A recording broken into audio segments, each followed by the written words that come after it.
Hello, and welcome to the Mr. 50mm YouTube channel. You might have noticed by either the title of the video or by the fact that I'm no longer in my current YouTube dungeon that I am not in Canada. I'm currently in Korea. And yeah, so what I wanted to do today was to do a video on what I brought to Korea, partly because I've been seeing a lot of videos where they talk about, the perfect one camera setup or the perfect minimalist setup for travel, and I'm kind of annoyed by that, so I wanted to do something the opposite, the maximalist travel guide, kind of.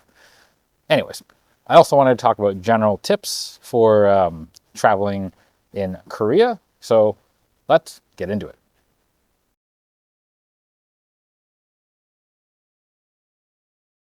Right, so this is calling all Korean viewers. For anyone who is bored and would like to do some shooting, feel free to hit me up in the comments below or send an email or whatever. I'll see if I can arrange a time to come out and shoot. Like I said, I'm here visiting family, so I'm not always free, but if there's enough interest, I would be game to meet up somewhere to take photos in the Incheon, Bucheon, Gimpo, Seoul, or any adjacent area in that area. If you're from Busan, maybe, yeah, that's a little far. If you come up though, yeah, feel free to hit me up. We'll do some shooting or something. Otherwise, if you have some tips or places that you think would be cool to shoot, let me know, and then maybe I'll try to find time to go out there and shoot in the suggested areas.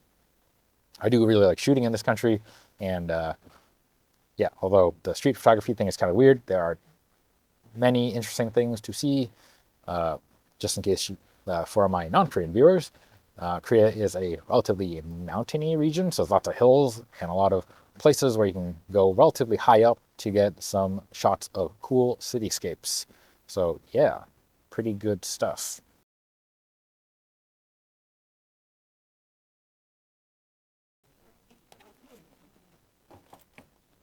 All right, so as you can see, I had a large carrier packed full of cameras. My pink carrier of choice has been filled with basically a camera bag style layout thingy. So I was able to pack my cameras all into one carry-on container, if you can see. So yeah, let's start by going over what cameras I packed. Ooh, all right, first one, obviously, GFX 50S. And you might have noticed there's a honker of a lens on there. I brought it because I mainly wanted to shoot this 85mm f1.2 EF lens, which I got just before coming to Korea. So I was excited to give it a go. Of course, I also brought a couple other EF lenses just in case I got bored. I got the 40mm pancake and 50mm compact macro right here. I won't pull out all the lenses, otherwise this video might take forever. But yeah, the GFX was coming for sure. Since the last time I came to Korea, I brought another medium format camera. And at this point, I actually really like traveling with them. Right. So the other camera that I brought was the Fujifilm X-T3. Also, forgive the sounds. I'm in a condo block area. There's a lot of, people going through, as you might expect. There's a daycare right beside me, playground behind me. Anyways, it is a community, so it won't be the most perfect audio. But Fujifilm X-T3, and with that, I got the TT Artisans 27mm pancake and the Viltrox 3517.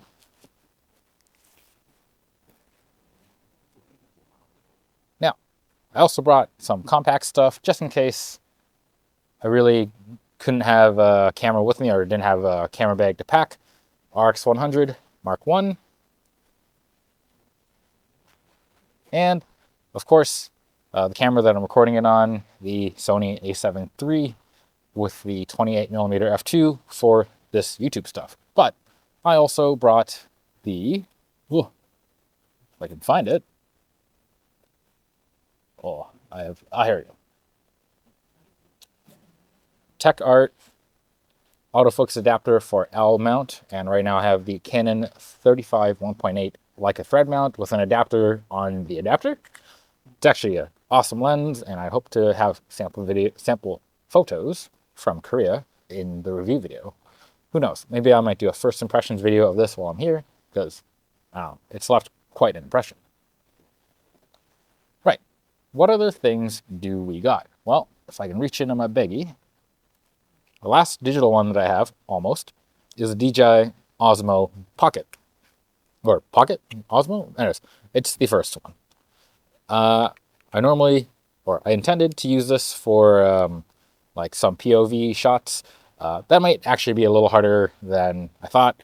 And that is because of South Korea's photography/video rules. Anyways, long story short, if you are planning to come here, look those up. If you are like a street photographer, especially if you're someone that's like, you know, one of those in-your-face ones, maybe don't do that here.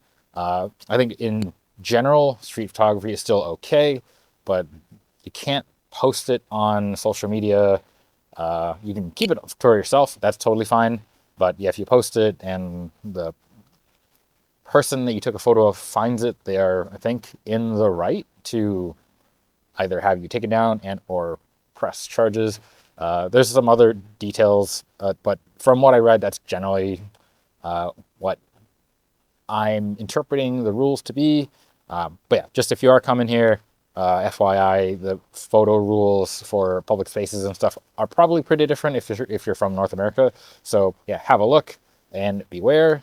You'll probably still see some street photos from me, but rest assured they're not going to be like right of someone's face and stuff. And hopefully I won't have photos of people that are like easily identifiable or whatever. Anyways, I will try to keep it within the rules of the nation. Hopefully. Now, the last camera that I brought is a film camera. It is my Canon 3. Currently have the 50 1.4 on here. It's a Leica thread mount camera, and I have the Aster Hori light meter. And when I came here, I think the last time I'd used this camera was like more than 10 years ago, so this should be interesting. By the way, if you're planning to come to Korea and you want to shoot film stuff, there's plenty of places that develop and sell film in Seoul. So, you know, I'll probably actually make a video about that on its own.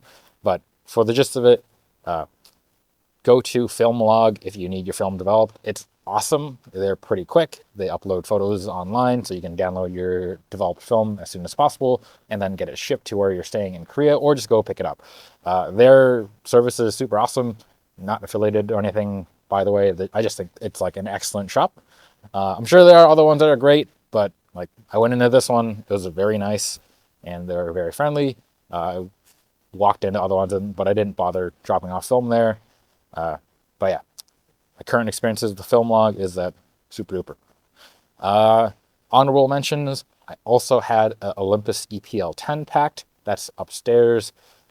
It's for my spouse to use since we're here to kind of do a family baby tour with our new fresh baby. So not just in Korea because of shits and giggles. We're here to share the baby with the family. So yeah, anyways, that's the cameras that I brought with me to Korea from Canada. I brought the entire kitchen sink as well. Anyways, it is a maximalist setup. I know this won't really apply to, many people. And what's the lesson here? Right, there isn't one. The lesson is I pack like a moron. So maybe don't pack like me, but if you are like me and you're a bit dumb, pack like a maximalist. Pack everything. But yeah, so the next part was talk about, some general tips in Korea.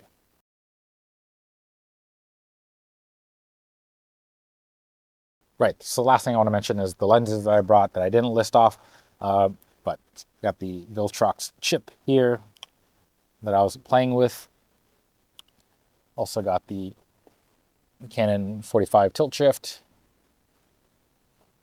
There is Tamron 35 1.8, also for EF mount. The You already saw that Viltrox. But I've also brought the Leica 4th gen 50mm f2 Summicron Canadian version. And yeah, I think that's mostly it. I might have one more. I do have one more thing. Ah, yes. So, M-mount adapter for Fuji X mount. Cool.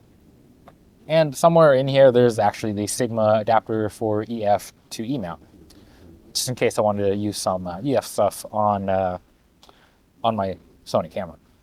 Although for the most part, I'm not gonna lie, I've very much liked using the 35mm f1.8 LTM on the A7 III.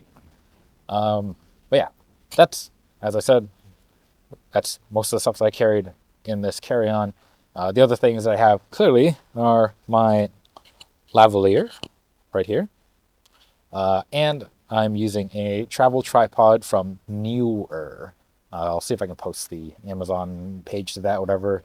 Also, again, not affiliated, just it's where I got it, and I don't know.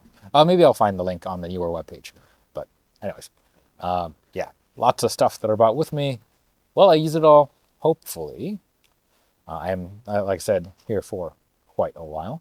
And I know what you're thinking. Chris, while you're here, are you going to get cameras as well, or camera-related things? Yes, we're going to do that in another video. I did get some stuff. How am I going to bring it back? I do not know. Baby stuff took up a lot of our checked baggages, so good times.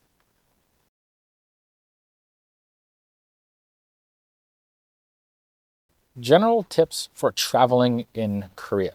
So if you are planning to come here, whether or not you plan to do a photo tour or not, whatever, make sure if you do come, buy one of these as a transit card. You can literally pick them up at the airport, and I think it's like the equivalent of like $3 for the card. You can load them at terminals and the subway station. You can also load them at like any convenience store, and you can use your credit card or cash, whatever. It's very convenient, and the terminals have English options or other language options on them, so it's easy to navigate the terminal.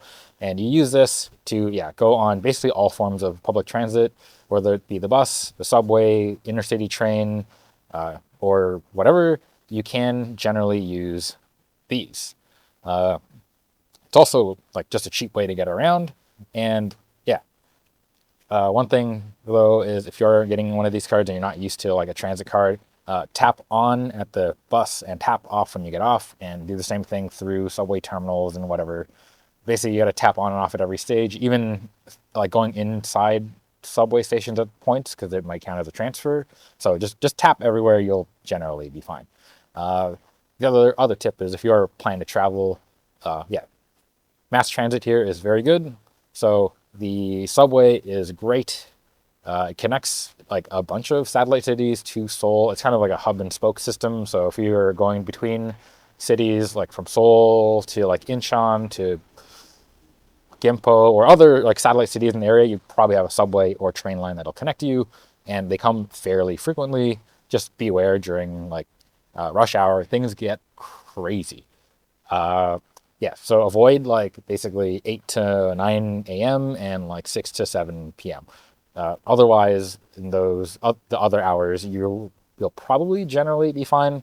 But if you are going in rush hour, be prepared to be squooshed. Be prepared to be in contact with like 6 people on the subway.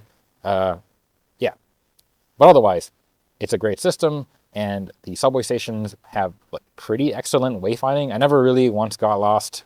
Like I did, well, that's probably not true. I've been lost before, but I've gotten used to it, and the signs are pretty clear, and they all have English directly underneath the Korean.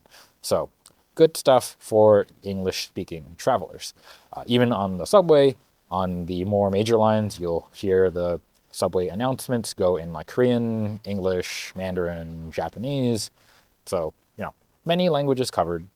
But yeah, subway is probably the best way to travel. It's very punctual, it's very fast, and like during peak hours, just close to it, you get incredibly frequent service.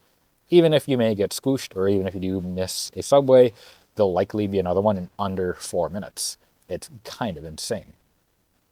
The other option you have would be to get around via like the bus, and that is not bad. There are plenty of buses around. They're not as frequent as the subways. They are also normally mixed into traffic, and some cities have bus lanes, some cities don't. So the bus may get caught in traffic.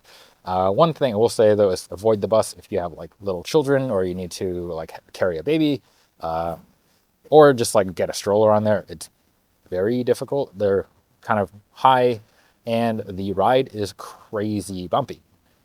That's just like with most of the buses here. Like maybe once you get out of the city, the ride levels out a bit because you're just going at a constant speed. But like in city bus rides are bumpy as hell to the point where you may get tossed if you're not holding on to something. I've definitely, when I first came here, had like almost lost my footing, but like grabbed the chair and held on for dear life. It's janky. Part of that is just because the bus's suspension seems to be tuned for pain.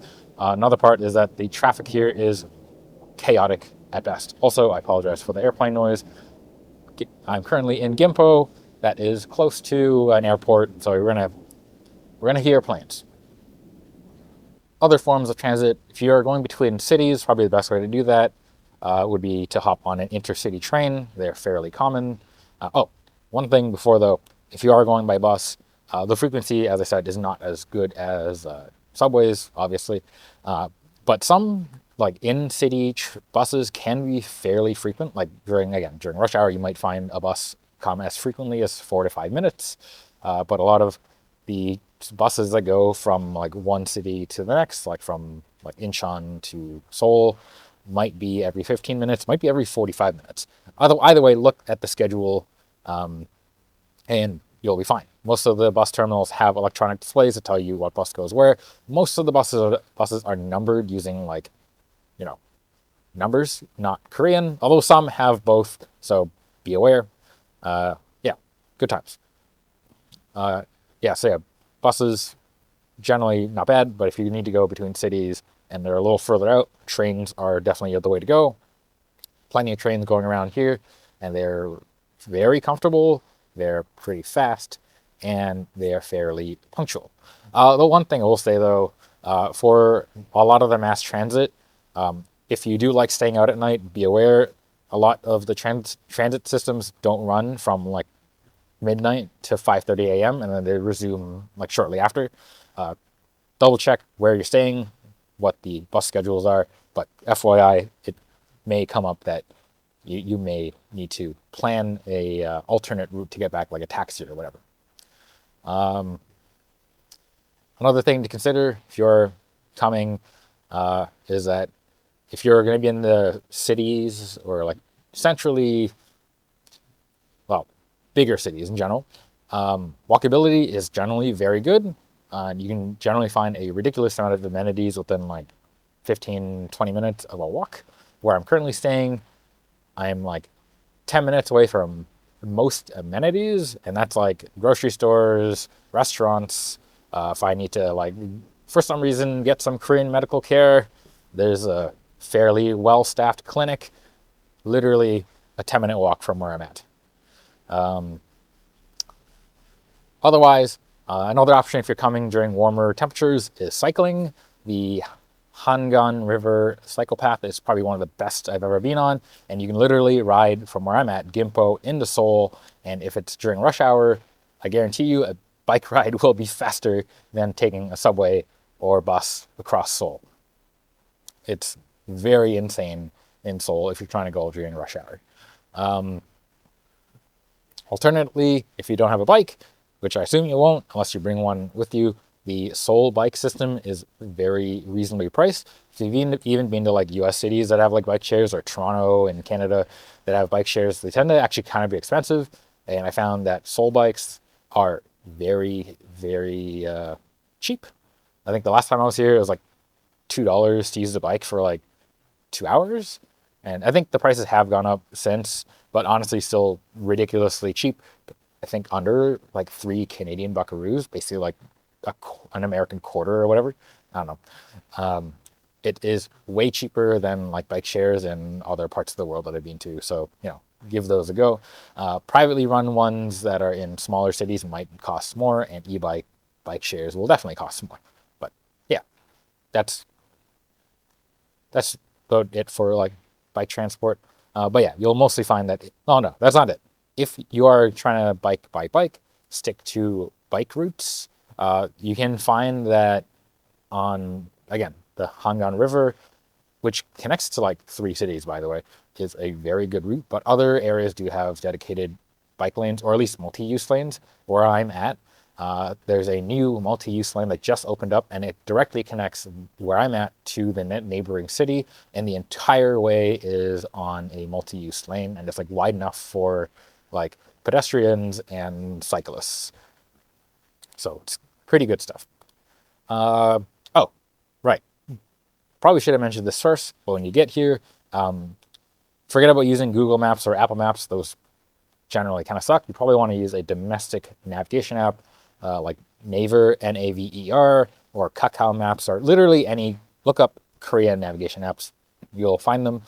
Not only is it useful for like bus schedules, train schedules, and like all that other stuff, at least with Google Maps, it will not give you pedestrian routes or like normal road navigations. It'll just like draw a line over and you won't really know where you got to go. With the domestic apps, you will actually get a bike route that's outlined for you. So yeah, use those.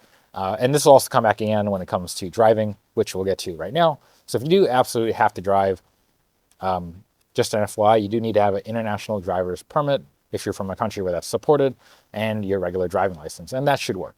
Again, this works for like Canada, America. There's a bunch of places. You can get them if you're from Canada or America at AAA, AAA, or CAA in Canada. They're like $25 plus the cost of passport photos, and you get your international driver's permit. And yeah, carry that with your driver's license, and you're good to drive in Korea. But really, you shouldn't need to. For the most part, the transit system combined with the walkability, combined with the like cyclability, should have you covered if you're coming to Korea and you basically, are going to stick between the major cities. So if you're going to like really rural areas, then yeah, you probably might want to consider renting a car. If you're traveling with very young children or babies, you may also want to consider a vehicle. But honestly, I don't find that it's worth driving. Like, driving here is more chaotic, I find, than North America. And like, I haven't driven in Toronto in a while, but last I remember driving in Korea in general, I find in the larger cities is worse than driving in large cities in North America. Part of that is like kind of bad road design. Part of that is that like you got like insane 10-lane roads through cities, and it's just a bit of traffic chaos everywhere. Plus, there's a bit of like the might is right here. So you get a lot of swerving in, cutting out, and like just some interesting behavior. So yeah, if you need to drive though, have a look at Korean driving rules, and you'll kind of just have to experience it. It's another thing.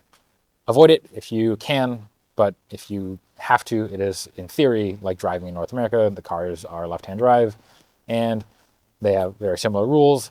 Although, if you're from the UK, you might be used to this, but I'm not. They have speed cameras and speed traps literally everywhere. And this is another thing where you will need a Korean navigation app, because the navigation app will warn you when speed traps are coming up and what the speeds are, and it'll tell you whether or not you're within the speed and keep track for you, because they're like average speed cameras over a certain distance. And there's some that are just like, regular speed trap cameras that will just ding you if you go above. But for the most part, there's a lot of average speed cameras.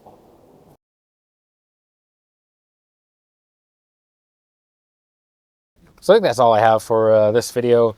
Hopefully, you've learned how I pack and how I think when I travel, then that I don't think and I pack whatever the hell I want. Yeah, that being said, I understand this is actually not a good tip in general if you're planning to travel, but I'm here for a little while, so I figured I'd pack what I want and shoot what I want. Yeah, if you have any questions about traveling here, I'll be doing additional videos with other topics. But yeah, if you have any questions that you want to ask about traveling here from the perspective of like a Canadian dude, yeah, feel free to ask. If you have any questions about the gear that I brought, also feel free to ask. Yeah, put it in the comments below. And one other thing, again, for anyone that is a Korean viewer here, if you are bored and would like to shoot with me, I'm game to try to find a time to meet up with some people if there's enough viewers, I guess. Otherwise, if you have suggestions on where to shoot, again, hit me up with a comment, send me an email. Otherwise, as always, don't forget to like, comment, and subscribe. Maybe a super thanks if you're into that. Till next time, bye.